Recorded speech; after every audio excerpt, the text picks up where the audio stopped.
Hora de conversar com o Felipe Kirin. Nosso primeiro assunto é a movimentação na Europa e a preocupação com a guerra na Ucrânia.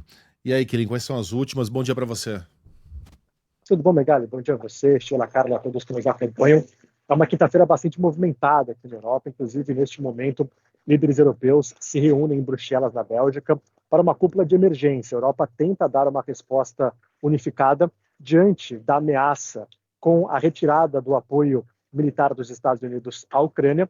E ontem o presidente francês Emmanuel Macron fez um pronunciamento à nação com um tom bastante sombrio, falando que a Rússia é uma ameaça não só à Ucrânia, mas a toda a Europa, que já realiza uma guerra híbrida, fazendo sabotagens e também ataques cibernéticos, e falou que a França estaria disposta a aumentar a sua defesa militar e expandir a países vizinhos a sua capacidade nuclear. E é claro que toda vez que a gente escuta, né, a palavra nuclear, gera uma preocupação muito grande. A Rússia, várias vezes, tem o maior arsenal nuclear do mundo, ameaçou o uso de armas nucleares, e dentro da União Europeia, a França é o único país que tem armas nucleares. Se você contar o Reino Unido, que não faz parte da União Europeia, mas faz parte da Europa e é um aliado importante nesse momento tão importante para o continente, tem então Itália, a França e o Reino Unido com armas nucleares, mas existem algumas nações que abrigam armas nucleares dos Estados Unidos, como a Itália, a Alemanha e a própria Bélgica, além da Holanda. Então, a presidente da Comissão Europeia, Ursula von der Leyen, também fala no investimento em 800 bilhões de euros em defesa. A gente tem visto, né, muita movimentação diplomática, com uma cúpula que aconteceu em Londres no final de semana, Emmanuel Macron fazendo pronunciamento bastante sombrio à nação ontem, essa cúpula que acontece em Bruxelas hoje, na semana que vem, ministros da defesa de países europeus se reúnem na França também para falar sobre defesa, mas o que os Estados Unidos estão de olho, a Rússia também, sobretudo a população europeia, é em ações concretas. O que sairá de ações concretas de todas essas movimentações? E o ministro da Defesa do Reino Unido viajou até os Estados Unidos para conversar com o ministro da Defesa dos Estados Unidos e entender o que significa exatamente a pausa também no compartilhamento de inteligência com a Ucrânia, porque não só os Estados Unidos pararam de compartilhar inteligência, como também houve um pedido para que os britânicos não compartilhem inteligência americana com a Ucrânia. Então, é um momento em que os europeus falam um ponto de virada na história. Há um artigo no New York Times do Thomas Friedman, aliás, sempre recomenda-se a leitura de Thomas Friedman, que está traduzido para o português hoje no Estadão e em vários outros jornais, em que o Friedman opina, não sei se você leu, Kilin, que há algo de misterioso no discurso do governo americano a respeito do que acontece na Ucrânia.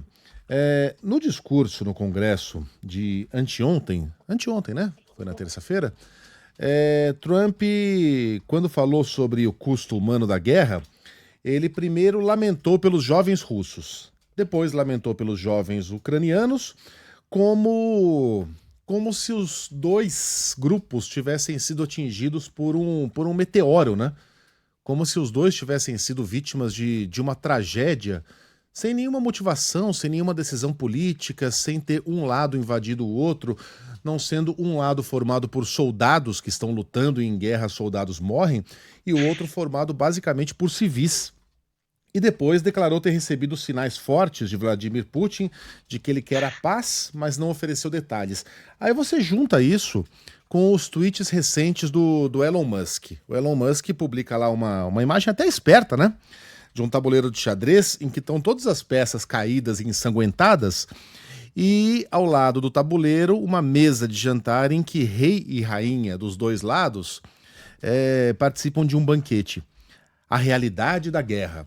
E aí ele escreve: os líderes da União Europeia e Zelensky têm jantares caros enquanto os homens morrem em trincheiras. Quantos pais não verão mais os seus filhos de novo?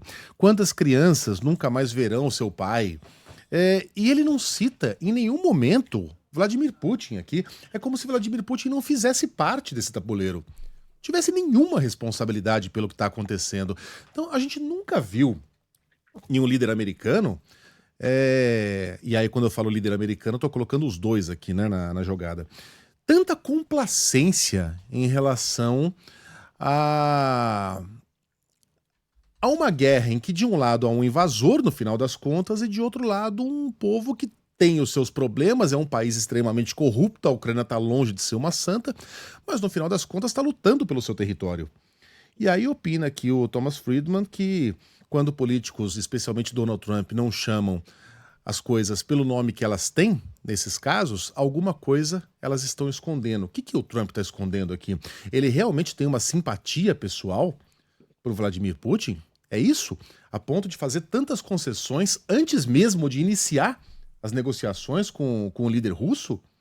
Por que, que ele se coloca tão abertamente a favor da Rússia, sendo que ele nem se sentou à mesa com Vladimir Putin até agora para ouvir os termos do russo? Ele já decidiu qual é o lado dele.